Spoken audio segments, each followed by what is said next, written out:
How does a scout leader, a church-going dad, become the BTK Killer, America's most feared monster? Dennis Rader was the guy next door mowing his lawn, hugging his kids, praying on Sundays. But for 30 years, he stalked Wichita, binding, torturing, and killing 10 people, taunting police with sick letters. His ego was his throne. One slip shattered it. This nightmare will grip you. Picture Wichita, Kansas, 1974. A postcard of small-town America. Neighbors wave over picket fences, kids ride bikes, and crime's just a rumor. But a darkness is brewing. Dennis Rader, 29, blends in like wallpaper. He's got a tidy house in Park City, a sweet wife Paula, and a job installing alarms at ADT Security. Nobody knows he's been casing streets at night, picking targets, sketching his twisted fantasies in a secret journal. His neighbors sleep soundly, unaware of predators watching, waiting, ready to strike. Who is Dennis Rader? Born in 1945, Pittsburgh, Kansas, he's the all-American boy, polite Lutheran rule follower. Air Force vet, Wichita State grad. He marries Paula in 1971. Fathers Brian and Carrie. He's the church president, leads Boy Scouts, enforces city codes with a clipboard and a smile. But beneath it, he's rotting. As a kid, he tortured animals, tied ropes around trees, imagining victims. He calls it Factor X, a hunger for control fed by detective magazines and bondage dreams.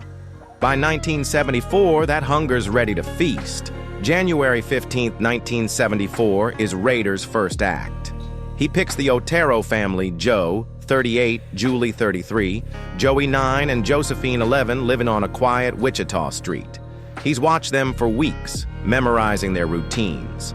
At 8 a.m., he cuts their phone line slips through the back door, gun drawn. Julie's making breakfast. Joey's playing with a toy train. Rader binds their wrists with Venetian blind cords, his hands calm, his pulse racing. Julie sobs.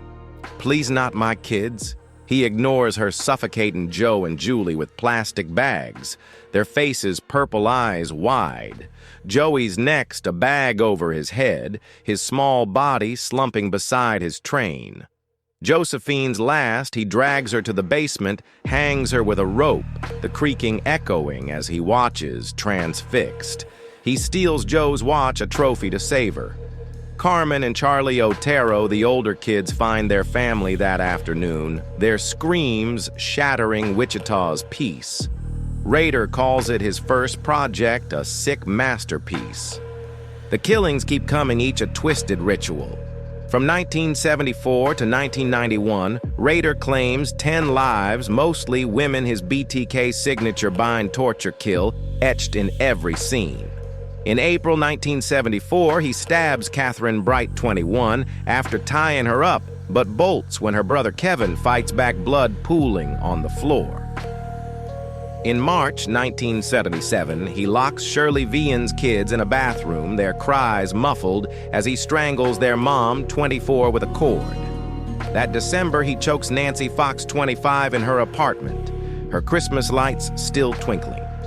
He calls 911 from her phone voice, icy. You'll find a homicide at 843 South Pershing.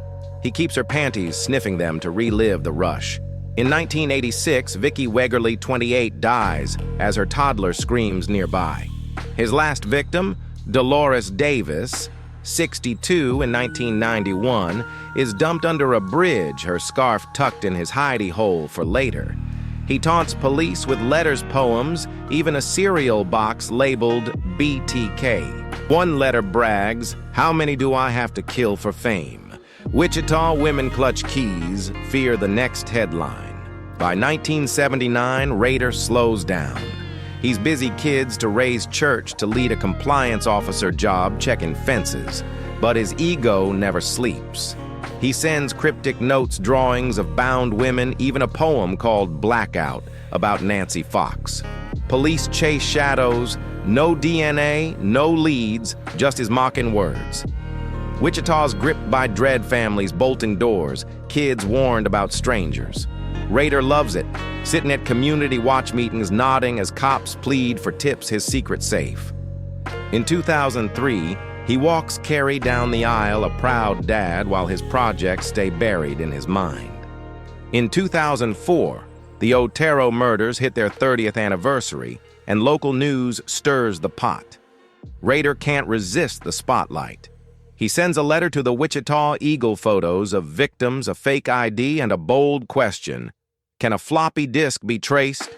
Cops' desperate lie. No, Rader smug mails a disk in February 2005. It's his undoing. Metadata points to his church's computer labeled Dennis. Police get a DNA sample from Carrie's pap smear, matching it to semen from Nancy Fox's scene. After 30 years, his arrogance cracks his mask. He's cornered a ghost no more. February 25th, 2005, Rader's arrested outside his Park City home, his wife stunned, his kids shattered. On June 27th, he confesses in court, voice flat like he's ordering coffee. He describes Julie Otero's muffled screams, Josephine's rope creaking, Nancy Fox's final gasp, as if it's a movie script. It was my project, he says, no remorse, just pride. The judge hands down 10 life sentences, 175 years, no parole.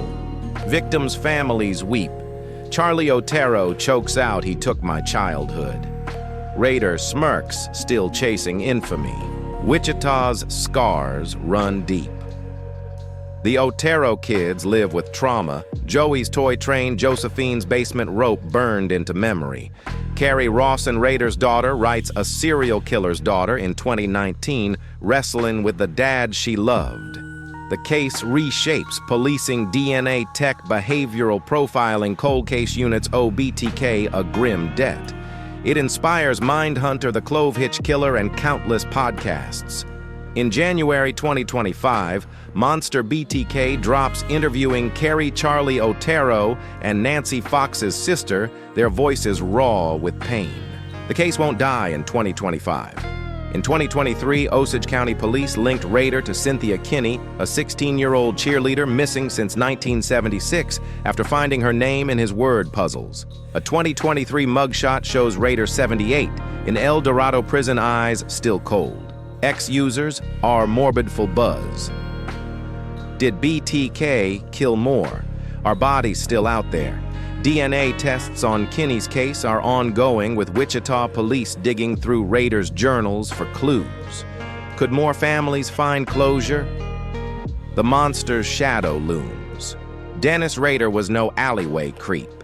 He was the dad waving at neighbors, teaching Sunday school, hiding a sickness that stole 10 lives. Julie, Joey, Josephine, Nancy, and others, they were loved, not projects. Their stolen futures haunt us. Is Rader hiding more victims? Could another BTK be among us? Drop your theory in the comments. We're a small channel chasing 1,000 subs, unraveling cases like this every week. Hit subscribe, share this chilling tale, and join our true crime crew. Let's keep their stories alive.